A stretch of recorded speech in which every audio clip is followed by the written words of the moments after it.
The senator from Utah.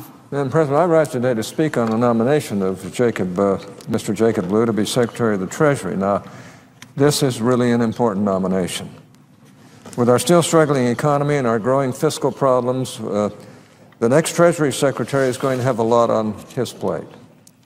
That being the case, we've worked on the Finance Committee to vet Mr. Lew, to examine his background and credentials, and provide a complete picture of his qualifications for this post. I would like to offer a few comments about our review process, what we learned, and the reservations about the nominee that remain with me now that this process is complete. Madam President, let me begin by saying a few words about the process itself.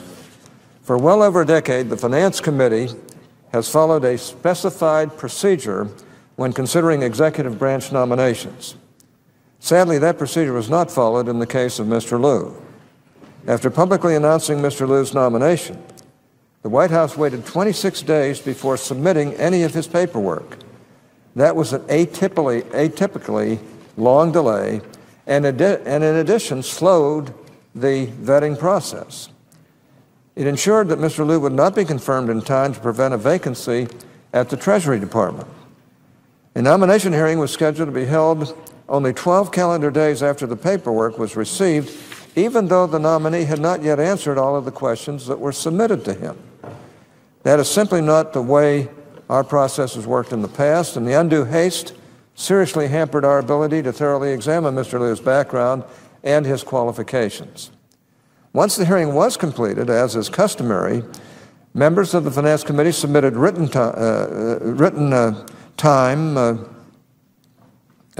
anonymous administration sources have decried the very notion that members of the Finance Committee had the audacity to ask hundreds of questions of Mr. Lew as part of their constitutional advice and consent responsibilities. Madam President, let me be clear. I will vigorously defend the right of any member of Congress, regardless of party, to ask questions of nominees until they are satisfied that they have obtained all the relevant information, and especially in the case of a Treasury Secretary, which is one of the most important assignments in our government today, and always has been.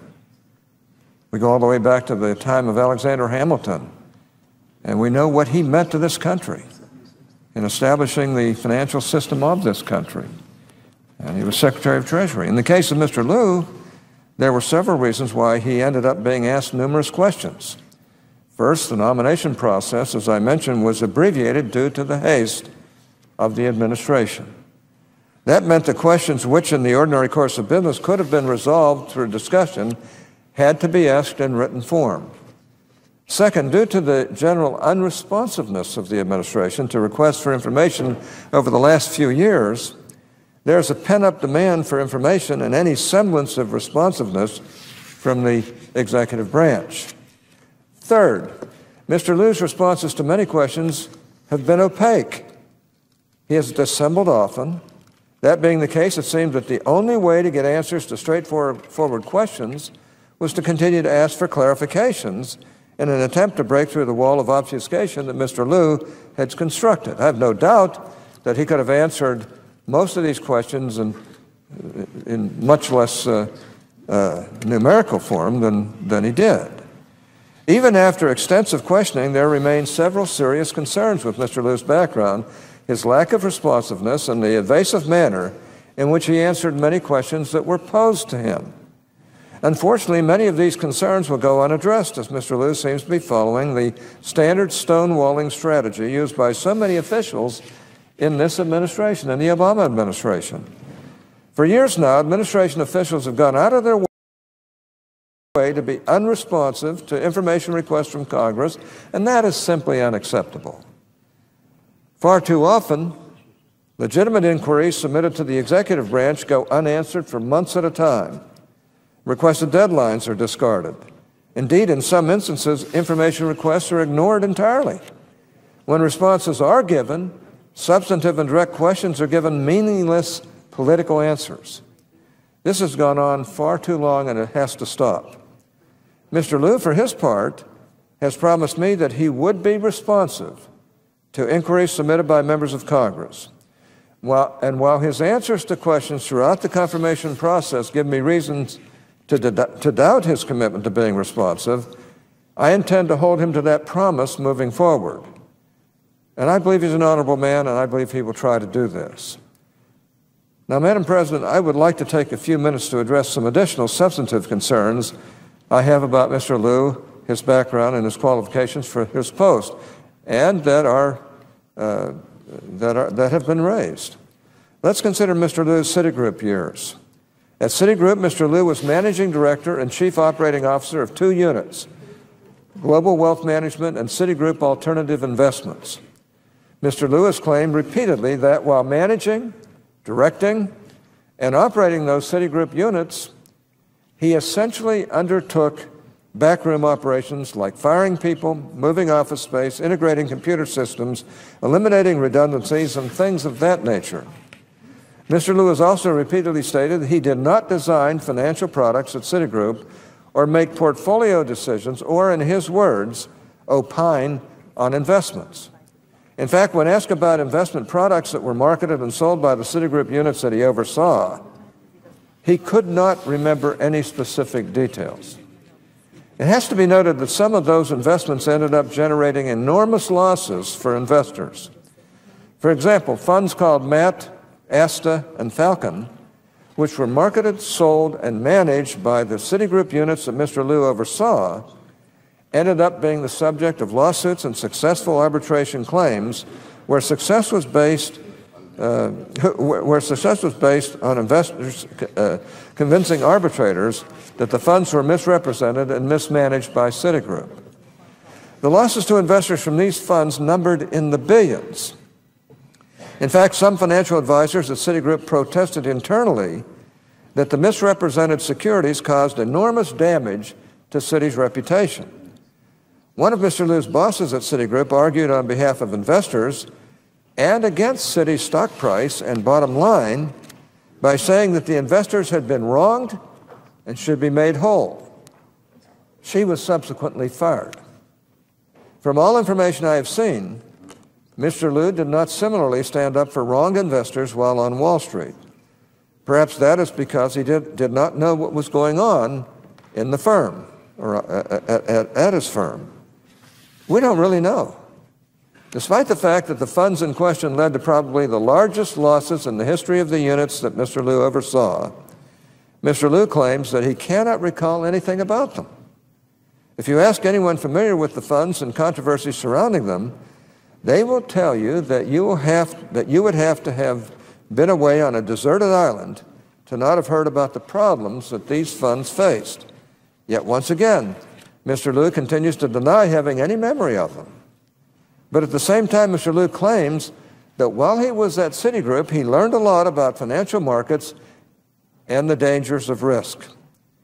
Indeed, he cited his experience at Citi as a qualification to be Treasury Secretary, even though he appears to have little recollection about any of the actual details of his work at that time, or at least his financial details. The question remains, how could Mr. Lew operate, manage, and direct units and also be in charge of staffing decisions without having any knowledge of the financial products that were marketed, sold, and managed by these very same units? It remains unclear. Had there been a traditional vetting process, perhaps we could have gotten to the bottom of this mystery. As it is, we are only left to speculate, as you can see. In addition to Mr. Lew's lack of knowledge about some of the high-profile failures of the units he was overseeing, there are legitimate concerns relating to his compensation while at Citigroup.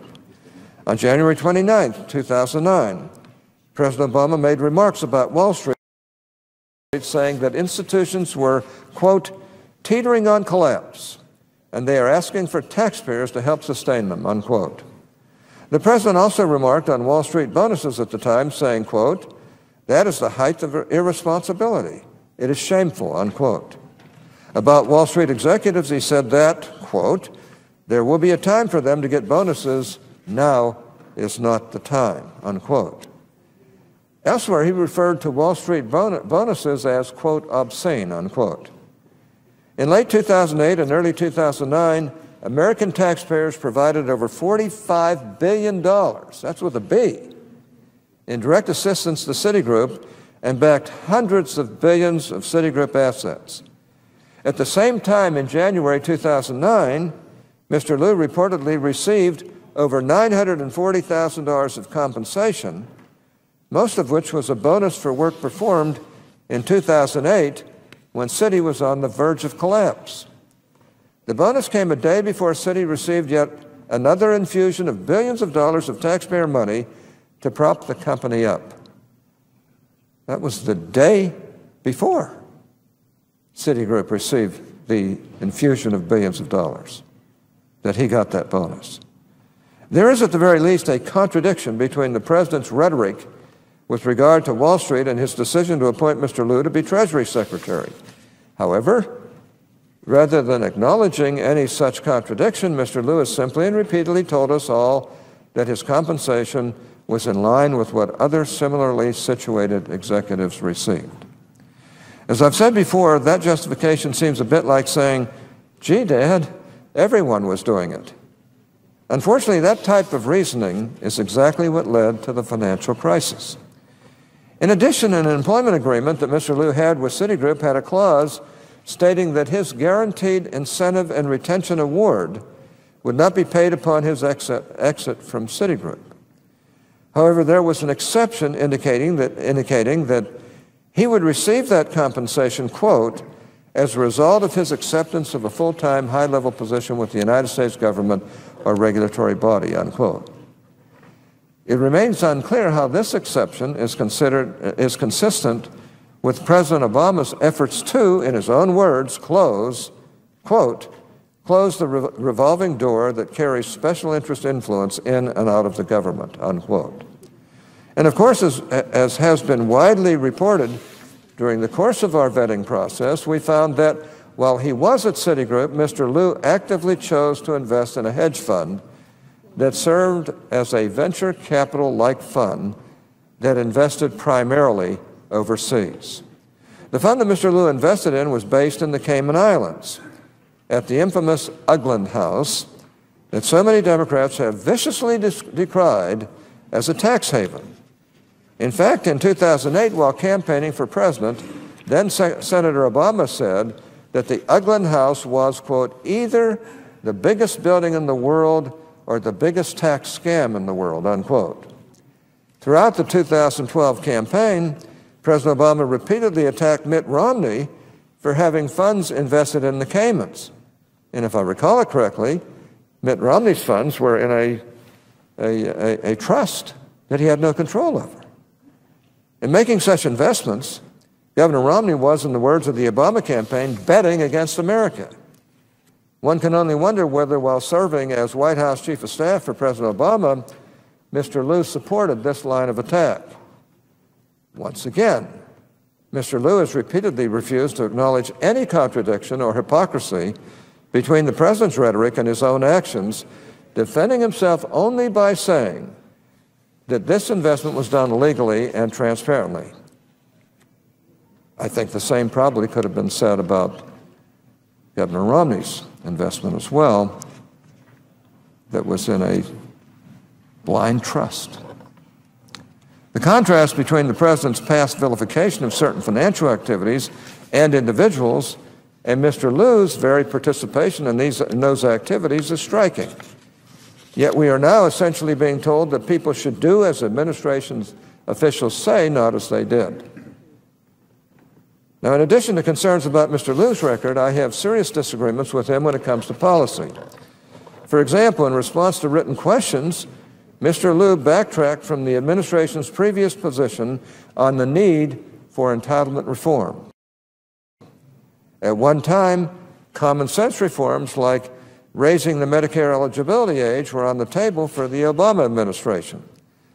Such ideas have apparently been discarded by the president, and Mr. Lew has made it clear that he shares that discarding position. As a Social Security and Medicare trustee, the Treasury Secretary cannot simply wish away the problems with our entitlement programs. If he's confirmed, and I believe he will be, Mr. Lew will be tasked with addressing these problems. Sadly, it appears that he'll be just another voice in the Obama administration against taking meaningful action on entitlements and in favor of higher taxes, a repetitive theme that at least all of us Republicans are getting very sick of. And the use of the word balance, my gosh, what a perversion. Madam President, I think I've made my concerns about the Lew nomination very clear. That being said, I've always believed that whoever is president, including our current president, who I like, any president, really, regardless of party, is owed a certain degree of deference when choosing people to work in his administration. Therefore, though I personally would have chosen a different person for this position, I intend to vote in favor of Mr. Lew's confirmation. Obviously, my vote in favor of Mr. Lew comes with no small amount of reservation. And I don't fault any of my colleagues for choosing to vote against him. Indeed, I share many of their same concerns. As I mentioned earlier, Mr. Lew has promised to be responsive to members of Congress and their requests for information. I expect him to be responsive to the Senate Finance Committee and to the Republicans on the Senate Finance Committee, as well as the Democrats. He has also promised to work in a bipartisan manner to address the problems facing our nation. I believe that Mr. Lew can and hopefully will do that. My hope is that he does not view these promises as merely boxes checked off on the way to confirmation. Madam President, if confirmed, Mr. Lew will be the Secretary of the Treasury of the United States and not the Secretary of the Obama Treasury, although indirectly he will be. His first job is the United States of America, and he might have to argue strenuously against some of the administration or the White House positions on financial matters and Treasury matters. He has to work for all of the American people and not simply one political party. If he does those things, I will be willing to work with him all the way. And I have to say, I expect him to. I expect him to be the honorable man that he has told me he is, and that I believe him to be. Otherwise, I couldn't vote for him, especially under these circumstances. However, I have to say that if he fails to live up to the promises he's made, if he becomes just another Obama acolyte using his high-powered position in the administration to attack political opponents, I will personally be sorely disappointed and hurt by it.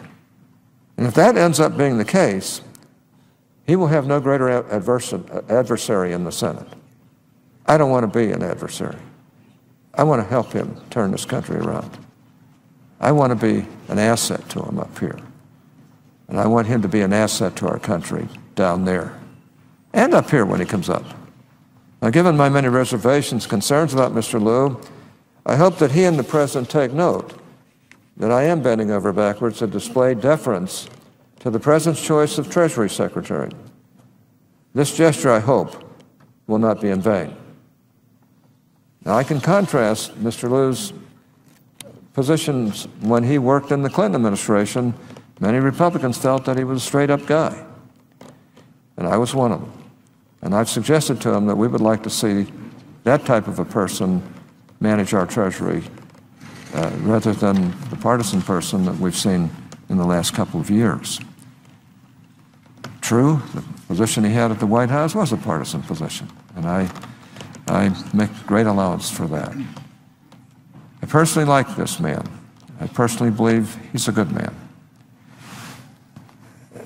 But I also believe that sometimes we can get so caught up in politics that we don't do what we really know we should do.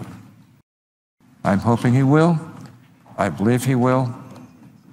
And if he does, he's going to have a lot of support from me. I want to thank my chairman of the committee. He's always been very honorable and very straightforward. And I understand a lot of the pressures that he has had throughout this process, having been chairman a number of times myself in the Senate. with various presidents. So I just want everybody to know that this is an important, important position. This is an important human being, and I hope he lives up to all that he has the capacity to live up to.